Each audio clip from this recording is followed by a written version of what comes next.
Well, did you need proof that this was a live radio show on Treetown Sound? I'm talking to John about ABSOFACTO, and he's talking so poetically about his song being featured in movies.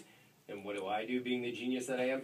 Press the wrong button on the board, and all of a sudden, all mayhem fires. So for that, people, I apologize. It's been a long weekend. Very emotionally draining.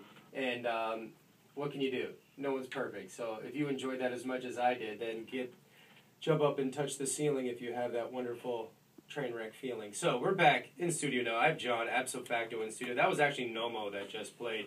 That was If You Want, and that's my segue music between train wrecks. So John, welcome back to Treetown Sound. Thanks, Matthew. That was pretty enjoyable, wasn't it? Yeah, it was. Good. I'm glad we covered that. So before I completely burned down our interview, we were talking about No Power being featured in the movies. So can we pick up on that? Yeah. I don't know when the commercial kicked in exactly. Who knows? But yeah, it was in a film called Barney's Version with Dustin Hoffman and Paul Giamatti, kind of as environmental music, I think, as they call it. And then it was in a show, I think it's a Canadian teen drama, Degrassi. Yeah, that's cool. And there's a big one I'm waiting on right now, and I'm not going to jinx it. I think I actually can't say what it is, but I'm waiting to hear it. It's one of those things where I believe it when it's actually on TV, because a lot of times you hear something's going to be on something and then the scene gets cut or something like that. But there's one in the genre of things that involve zombies and werewolves and ghosts and vampires, So not it's big. Not the Sopranos. Not the Sopranos. You can narrow it down from there, but anything with those elements is pretty big these days, and I'm hoping that it actually will be in. Well, the music's contagious. I mean, I've looked at your Facebook, I looked at the Twitter. You were featured in Pace Magazine, and they did a huge national article featuring Michigan artists, 10 artists you should know from Michigan. And they made ABSOFACTO number 3, and that's John, who's sitting in front of me right now. And I happened to see it, and I was like, who is this? And I called my buddy Tim, who's the publisher of I Spy Magazine. I was like, do you know ABSOFACTO? He's like, no. I was like, all right, so you and I both try to cover this music scene here.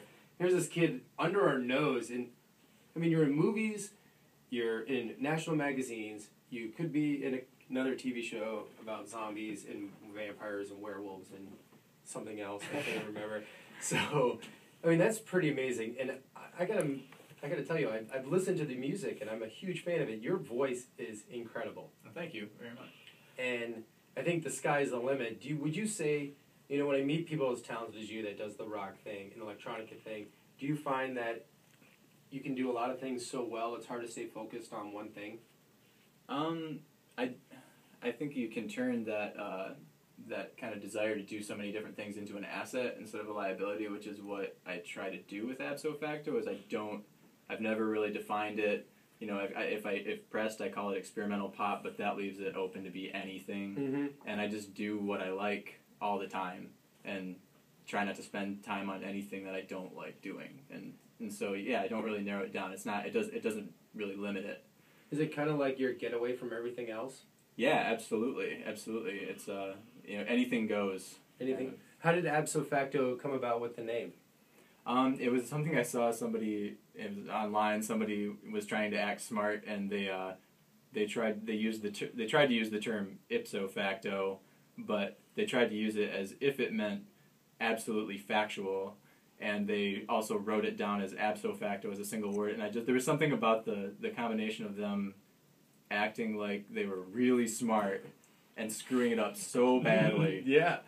With that word that I really liked. And so, and the other nice thing is that it was a word that has not been used by anybody really for anything other than making mistakes. Mm-hmm. So I get to own that word completely. Yeah, absolutely. It's genius. And there's something about that when you put ABSOFACTO in Google, which you should do at home, so you can download these songs or go to iTunes, and as always, supporting live music, they're going to find you.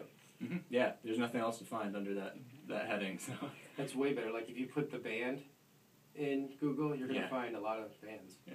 Which we should probably plug since they just, Levon Helm is about to play the beautiful Arc here coming up, or the Michigan Theater presented by the Arc. All right, so we're going to play another song, which we wanted to play earlier before I mess things up, and then we're going to come back and talk some more. This is Whose Side Are You On Anyways by ABSOFACTO live in studio here on Treetown Sound. All right, we're back. We did it. Like nothing ever happened. Like nothing ever happened.